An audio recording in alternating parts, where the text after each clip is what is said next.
Welcome back to the Heritage Trust Company channel.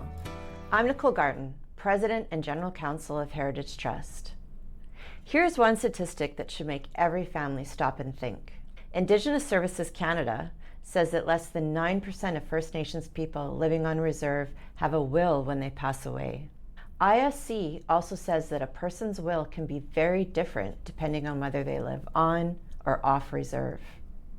So today, I want to walk you through a topic that's incredibly important and often misunderstood: estate planning for First Nations families in Canada. This is not just a technical legal issue. It affects who has authority over the estate, how a will is approved, who can inherit on reserve land, and what happens if there's no will, and how to protect family members from delay, confusion, and conflict. A quick note before we begin. I'll use the term First Nations in ordinary language, but when I refer to federal legislation, I may use the term Indian Act, because that is the term used in the statute itself.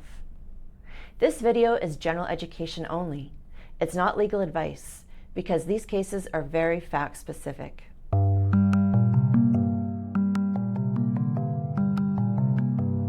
When people think about estate planning, they often start with the will itself. In this area, that is not the first question. The first question is jurisdiction. Under the Indian Act, the federal regime applies where an eligible First Nations person is ordinarily resident on reserve. The Act says sections 42 to 52 generally do not apply to a person who does not ordinarily reside on reserve unless the minister orders otherwise. ISC explains this in practical terms. If a First Nations person was living off reserve at the time of death, the estate is generally handled under the laws of the province, territory, or country where they lived. Federal regime, on reserve versus provincial regime, off reserve. ISC also explains what ordinarily resident on reserve means. It means the person usually lives on a reserve and does not maintain a primary residence off reserve. Temporary time away for education, care, or services does not necessarily change that analysis. That means two people can both be registered First Nations individuals, but their estates may be handled under completely different legal systems depending on where they ordinarily lived at death. This is why estate planning in this area starts with a very practical set of questions. Where do you ordinarily live? Are you registered or entitled to be registered? Do you own or possess land on reserve? Do you also have off-reserve assets? If you miss that first step, the rest of the plan can go sideways very quickly.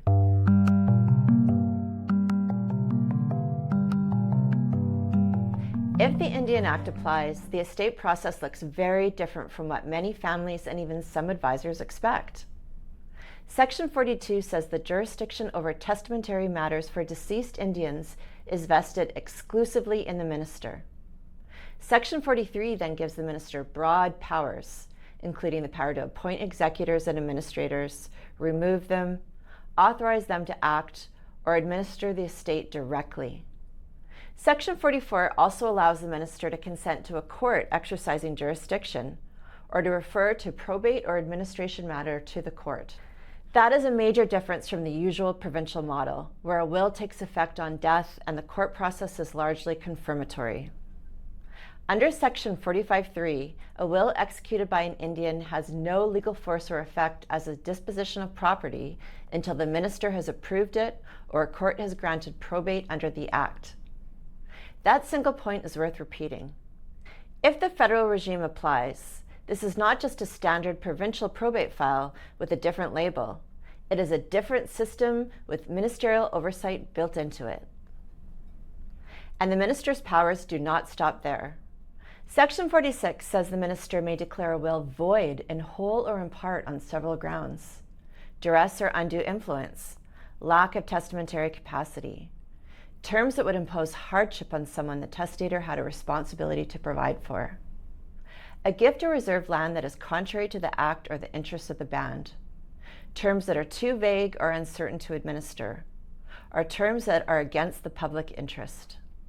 Clarity matters, capacity matters, good drafting matters, and understanding the limits around reserve land matters a great deal. Now let's talk about the will itself. Section 45(2) of the Indian Act is more flexible than most provincial will statutes. It says the minister may accept as a will any written instrument signed by an Indian that indicates their wishes or intention with respect to the disposition of property on death. That sounds simple, and in one sense it is. But the real life lesson here is this: do not rely on the bare minimum. Even though the federal statute is more flexible, best practice is still to prepare a clear written will, use a wet ink signature, use proper witnesses, store the original safely, and make sure your executor knows where it is. Why do I say that? Because where there is doubt about whether the document was actually signed, whether it was intended to be a will, or whether the deceased knew and approved its contents, litigation risk goes up dramatically. A recent Ontario case, Bayliss versus Burnham, is a cautionary example. The estate was worth about $83 million. The court rejected the purported will after finding the evidence did not establish that the testator had actually signed it. The court also found problems under common law principles, including suspicious circumstances and knowledge and approval. The result was intestacy, i.e. that there was no will. That does not mean every unwitnessed will fails. It does mean this: in an already specialized legal area, informal documents, copies, unexplained digital signatures, and missing originals can create enormous risk. So from a practical planning standpoint, the message is simple. Make it formal, make it clear, make it easy to prove. One of the biggest reasons this area is so complex is reserve land. Under Section 20 of the Indian Act, a person is not lawfully in possession of reserve land unless possession has been allotted with ministerial approval. The minister may issue a certificate of possession as evidence of right to possession.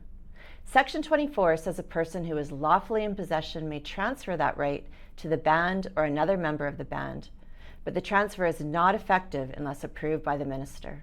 In plain language, this is not the same as ordinary fee simple homeownership off reserve. And that difference matters enormously in estate planning. ISC states very directly that you can only gift the land you possess on reserve to someone who is a member of your First Nation.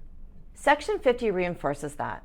A person who is not entitled to reside on the reserve does not acquire a right to possession or occupation of reserve land by devise or descent.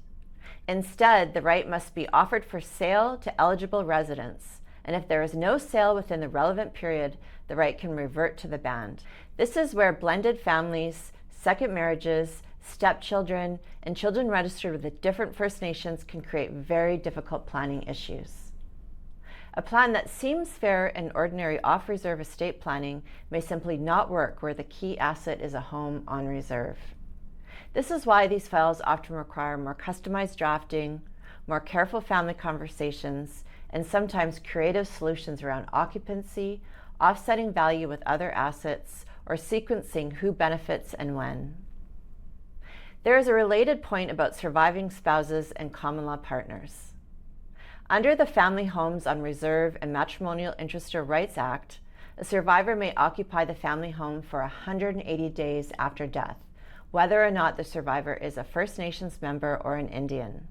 That 180-day protection is important, but is not the same as full ownership, and it does not eliminate the underlying title and residency restrictions that can apply to the property itself. If a person dies without a valid will and the federal regime applies, Section 48 of the Indian Act sets out the intestacy rules. If the estate does not exceed $75,000, everything goes to the survivor. If the estate exceeds $75,000, the spouse survivor receives $75,000, then the balance is divided depending on children. If there is one child, the survivor gets 1/2 of the remainder. If there is more than one child, the survivor gets 1/3 of the remainder. The minister also has the power in some cases to direct that some or all of what would otherwise go to the survivor should go to the children if they would not be adequately provided for. And the minister may direct that the survivor has the right to occupy reserve lands occupied by the deceased at death. If there is no survivor, the estate moves down the family line. Children, then parents, then siblings, then children of the deceased siblings, and then next of kin. And here's another important rule. If the nearest kin is more remote than a brother or sister, any interest in reserve land vests in the Crown for the benefit of the band. That means that intestacy can produce outcomes that are very far from what the deceased would actually have wanted. It can also create delay, family conflict, and real hardship around housing. So when people say, "I'll get around to my will later," this is one of the clearest examples why later can be too late.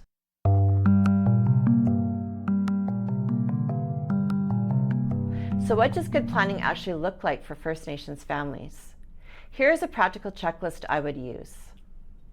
First, confirm the legal regime. Do not assume. Confirm whether the governing system is federal, provincial, territorial, or potentially a mix depending on the residents and assets. Second, separate the asset list. List on-reserve land interests, off-reserve real estate, bank accounts, investments, business interests, personal property, settlement funds, insurance, and jointly held assets. ISC notes that joint assets generally do not form part of the estate if the joint holder survives. Third, identify exactly what the land interest is. Is it a certificate of possession, another recognized possessory interest, or simply an expectation within the family or community? You need to know the legal nature of the interest before you can plan around it. Fourth, choose the right executor. Choose someone who can deal with paperwork, communication, and potentially the ISC process. The right executor is not always the oldest child or the person everyone assumes will do it. Fifth, use a properly prepared will.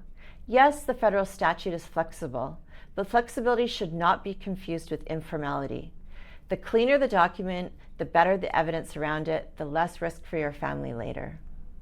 Sixth, review the plan after major life changes.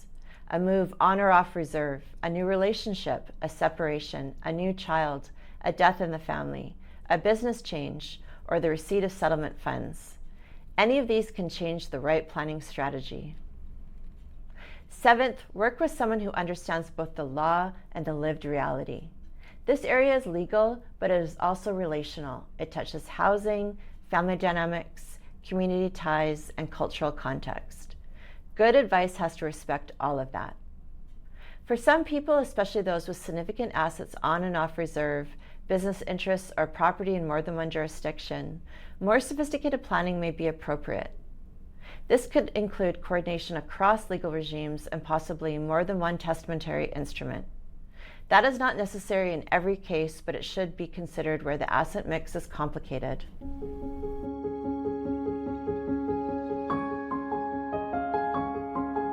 Here's the core message I want to leave you with.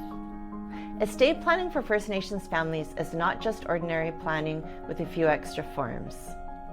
It can involve a different jurisdiction, a different approval process, different rules for reserve land, different risks if the will is informal, and very different outcomes if there's no will. And that is exactly why planning matters. A good estate plan protects more than money.